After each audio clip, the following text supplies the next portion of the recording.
It's Marley time for Attack on Titan. So what's up guys, Foxen here. Time for a super duper in-depth look and analysis for the latest Attack on Titan episode. So go ahead and give a colossal thumbs up, I would really appreciate it this time. I easily spent over 10 hours just for the notes for this video. Also do hit bell notifications so YouTube actually sends you my videos. Anyway, let's go ahead and get started. So it's time for anime watchers to get familiar with the oh so great Marley Nation. You get some new still images for the anime, just to flesh out this more modern area outside their internment zones. This anime scene in particular really helps to hammer down the Marley area being lively with a bunch of people. Peaceful times too. Even the surrounding buildings look slightly more modern too. For the still shot of the car, I really love that rather loud sound added for the engine. It may have been even something that got young Grisha worried. Oh, someone is on to us. I'm doubting that Eldian people could even own any vehicles. For young Grisha and Faye here, oh the dread on their faces. The expressions here really reminded me of the stuff all too familiar from Attack on Titan Season 1. Next up, getting a closer look at the wide earlier shot of the town. It looks like things shifted a little bit, most notably the church. The church itself got a complete redesign. I'm assuming the Wit Studio updated this, and will continue to update Isayama's original designs, just to match up with real historical architecture of the time. You really got a sense of the weird situation Grisha forced them into, with the anime giving you more time with them strolling through the city. Oh blimp, where are you? Some of the close-up shots now let you examine the background in much more detail. Naturally, this stuff is often omitted for the manga. As for that lovely gentleman, I actually like that you now get to see the dude literally looking down at the Jaeger siblings before he smashed Grisha. This has a more personal touch. Next up, a change or update from the Japanese manga. Previously, you got this gentleman claiming they got dirty, tainted blood. For the Season 3 anime, they straight on updated this to be devil-related blood. I could only imagine Isayama's notes emphasizing this devil point. And oh my god, Faye just looks adorable even when worried. Forgetting about the dog stuff, the anime did an amazing job with little Faye. Next up, the path to the stairs. Right here, I love the added detail of the buildings to the side. For the anime, now you get a deeper feeling of not only how close this location was from these two, but also doubling down on this sense of wealth and richness. Pretty different from their designated area. Even the single shot of Grisha and Faye going up the stairs. Forget about them, you got even more rich detail from what's behind them. This is how you adapt something into the anime. As for the blimp scene, you got the prize coming into the frame beginning from the sky down. Naturally, the distant blimp got the updated anime design. That thing is super long. Minor update on the hangar too. Then for the close-up of Grisha enjoying the sight, the anime now has young Grisha starting out blushing. And of course, a more super adorable Faye. Anyway, getting into the Mario brothers coming in. Honestly, manga Krueger looked a lot more menacing. Right here, notice you got an updated look for their uniforms, now a dark blue color. Of course, a lot of manga readers expected this more brown color. Keep in mind, this do match up with the blue design seen in the Attack on Titan Season 2 Ymir's flashback. It does suck, but I'm already seeing clickbait sites crapping out articles about this. So any distance from the Nazi stuff is welcomed. Not like it's gonna stop them though. As for a new anime shot from the Mario brothers, I've actually seen some fun Photoshop going around on Twitter about this. You should also notice how in the manga, they actually kept Mario's face hidden until much later. So, getting into Grisha's beatdown. My god, Krueger was much more brutal in the anime. You can now actually hear the continuous beatdown. Manga Krueger really only wanted to kick him one more time. Then for Krueger, I love the touch of the smoke focus. But man, the anime did not do Krueger any favors. It also stands out that Krueger's black hair got an update too. Is that brown or a dirty blonde? I'm not too sure. In some scenes, it just looks different. A really wonderful shot was Krueger and Grisha enjoying the sight ahead. The anime helped to highlight the massive size of that balloon. You know, the Survey Corps should get one of those. Switching it to more unfortunate stuff, you got Faye. The anime added this close-up image shot of her bloody remains. This shot definitely replaced the poor shot of Faye's body in the manga. Arguably this thing got censored, but personally for me, it is one of those times that I don't mind too much. Even the following shot had the body covered up with that soldier standing in front. I guess they want to be more careful since it's a little kid. Besides the tragedy, do notice the smoke plants in the background, which is really more subtle world building for the Marley time period. Next up, Mario lying his ass off to the Jaeger family. You got a line cut here stating how he already explained this countless times to them. So for the anime, the Jaeger family was much more obedient. Also for the anime, the Mario brothers got all the coffee. For Grisha here, I love how the anime put him covering the whole ongoing conversation. You could even hear Grisha's thoughts now placed over Mario talking about getting a collar for his son. This really helps hammer down how separated Grisha was from the topic, and how much it affected him. For this next shot, this is actually the first time Mario's face was shown in any detail in the manga. As you can see from the anime, he picked up some different grooming habits. Then for young Grisha here, One of the things that really stood out for me were his green eyes. Notably where Eren got them, since Carlos are different. Getting into something cut from the manga. Looks like they wanted to end it on Grisha's growing realization. The manga actually had an extra panel with Krueger taking note of Grisha's face. Oh yes, Krueger was scouting this boy so long ago. Anyway, getting into the Titan history lesson, the Marley Propo version. You got this devil looking thing and the original Ymir with the apple. You saw a version of this back in the Attack on Titan Season 2 ending. There have been some questions over the year whether it was Ymir giving or taking the apple. In other words, who's making the deal with whom? Getting into an interesting change for the anime. The manga previously mentioned Ymir entering into a contract to gain power. In other words, vague power. Later, that power was referenced to be Titan related. The anime now changed it specifically to be Titan power for the contract. For the actual Ymir's supposed Titan, clearly you can see the Thor effect in the back. Her chest area is now less defined in the anime. Gotta hide those nipples, little kids may be watching. They also got her doing that claw motion now. Gotta make her look more menacing, I suppose. Next up, some of the Titans in much greater detail. I was definitely waiting for this to make it into the anime. They now made a clarification by stating the Marley nation was brought down after the powers were split up. For a key takeaway here, by Marley's own accounts, they've been around for almost 2,000 years. Next up, a line cut for Papa Grisha. In the anime, he no longer mentions how the subjects of Ymir were the ones who gained the power to turn into Titans. Also, major change, +1 book. The anime now left out how during this Titan takeover, the Eldian people supposedly wiped out complete family lines entirely. Of course, notice the anime version of this shot having much richer detail. Although ironically, they cut out the dying happening in the bottom left, really off to the side. Next cut detail, when Papa Grisha talked about Marley plotting from within, the anime cut out Marley succeeding in starting the civil war within the Eldian Empire. This war was how they got the 7 Titans under their control.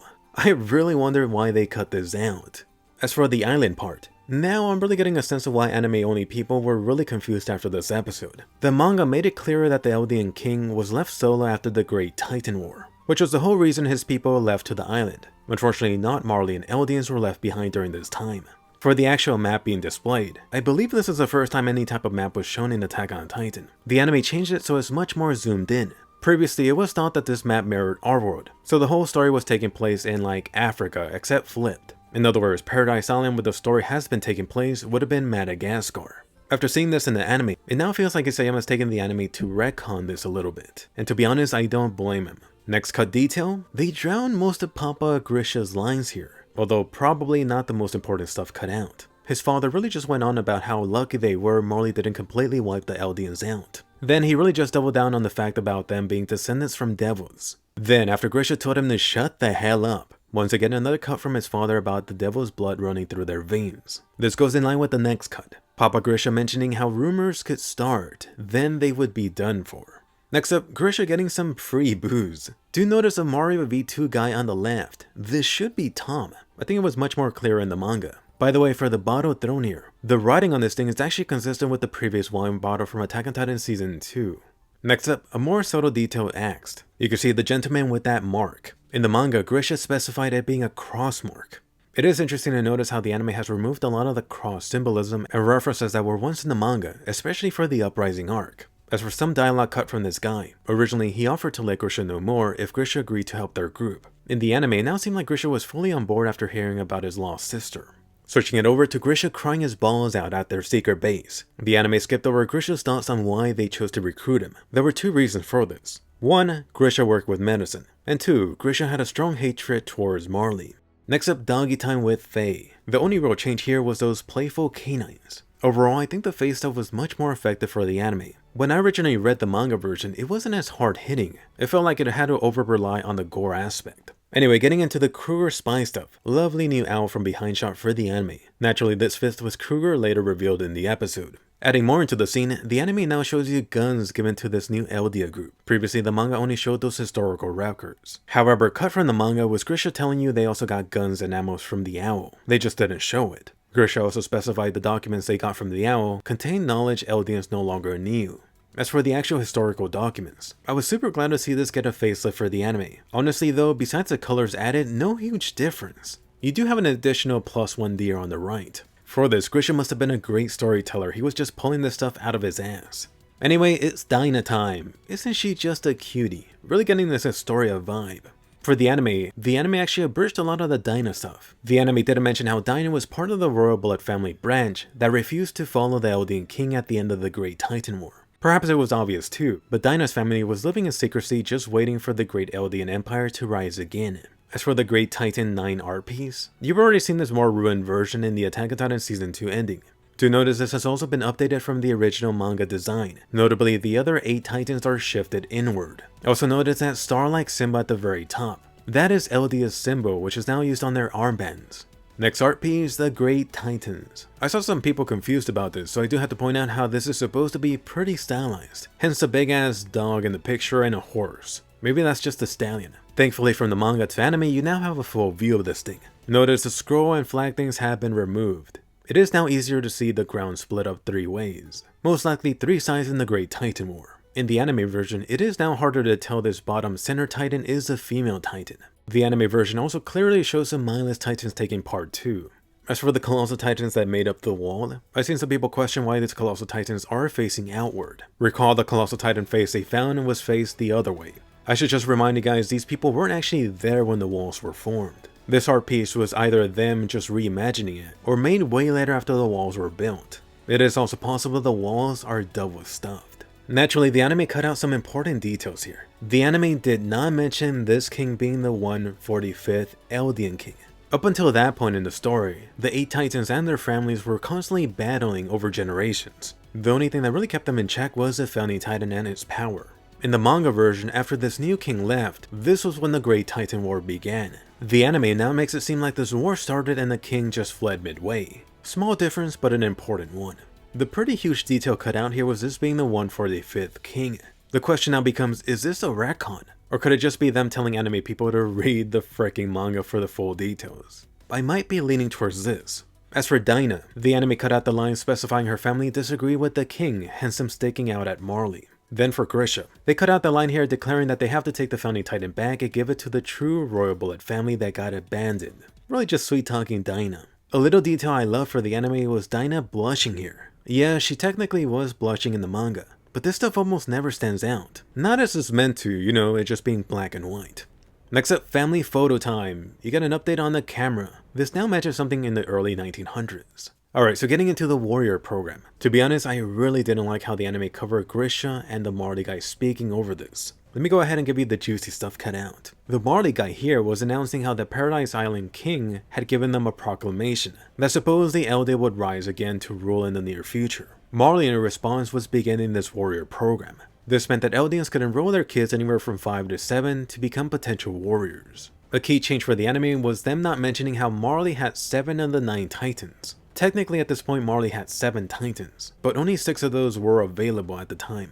Next up, the truth about the situation. You got the Colossal Titans being displayed here, also being that shot from the Attack on Titan Season 2 ending. A slight cut here was Grisha's group thinking the Eldian King had declared war on them, but of course Marley just wanted that Titan oil. Next up, the boy wonder Zeke here. You got the lovely monkey toy. I'm wondering, do you guys like this, or is it really too on the nose? Anyway, the anime pretty much cut out the next 2 final pages of the chapter. I really can't blame them since most of this info is pretty obvious from the events that followed, and it was repeated next chapter anyway. The anime also didn't make you wait a month either. Next up, family time with the Jaegers. You got a poor young Zeke being forced into this savior position. The anime cut out Grisha's line about Zeke being born to become a king that will lead the new Eldia. No pressure. Then for Zeke's actual betrayal scene. Unfortunately, the anime skipped over the close-up shot of Tom crying next to Zeke. Anyway, getting into the real censorship this episode. To be honest, stuff like this in the manga is way past my limit. You had them slicing off his fingers and his mini titan.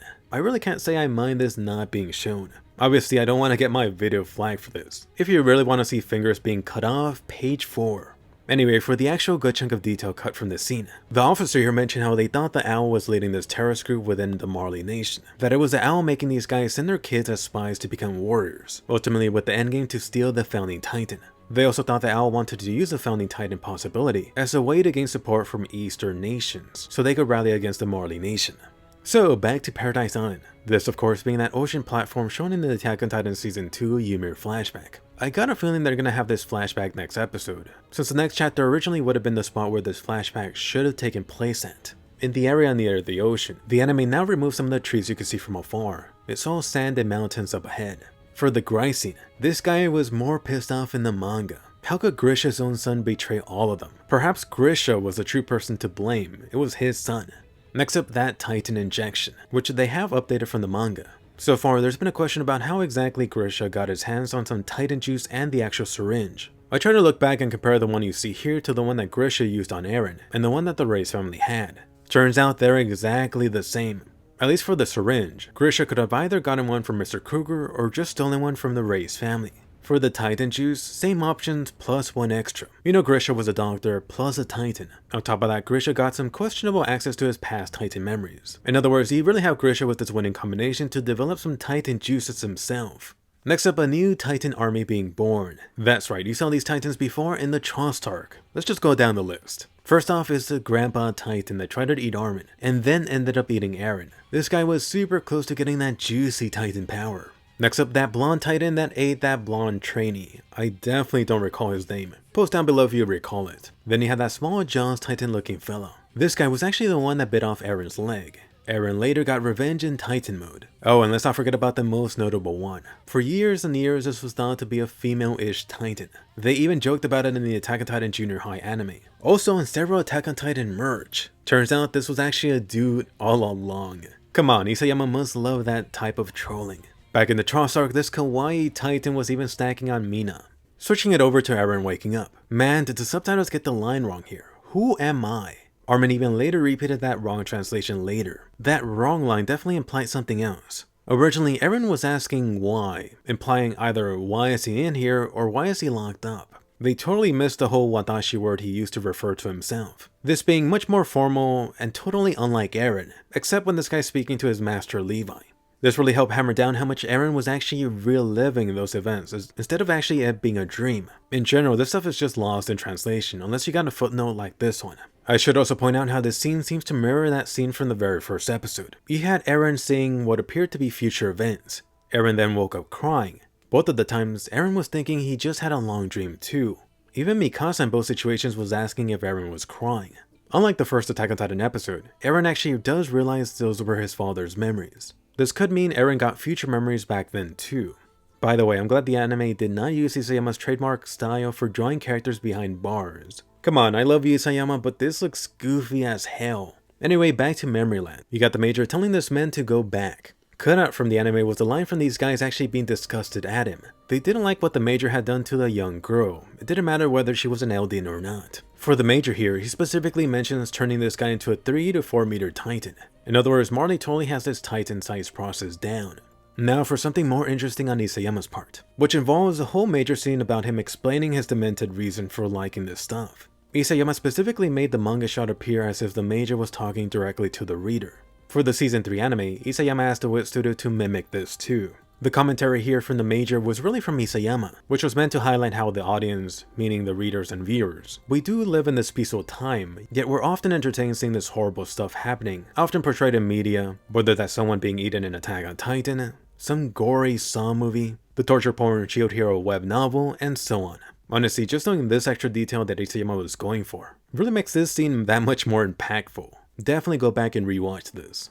As for another interesting major detail, the guy goes on about how Eldians need to be wiped off from Earth. In Japanese, this guy specifically uses the Japanese counter used for small animals or things like roaches. No surprise that this guy would think so little of the Eldian people. You know what he did with Faye. The interesting part you should notice here is how Attack on Titan actually has an infamous character known for speaking in a similar way. Ever since Attack on Titan Season 1, Eren has actually used a similar style to refer to Titans. So what can you make out of this? Is it a strong influence from Titan memories? An Isayama parallel? Or just a coincidence?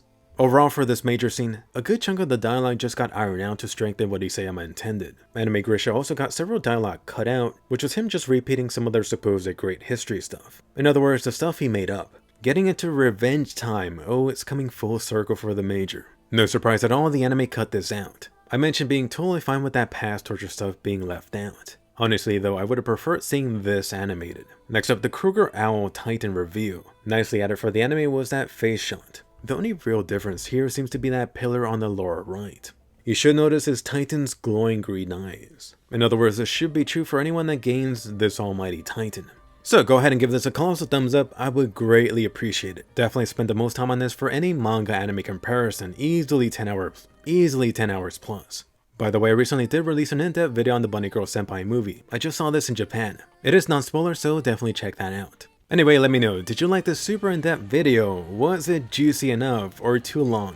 It took so long, so if it doesn't do well, the next video won't be as in-depth. Anyway, check out the past juicy anime and Attack on Titan videos, and I'll see you guys later.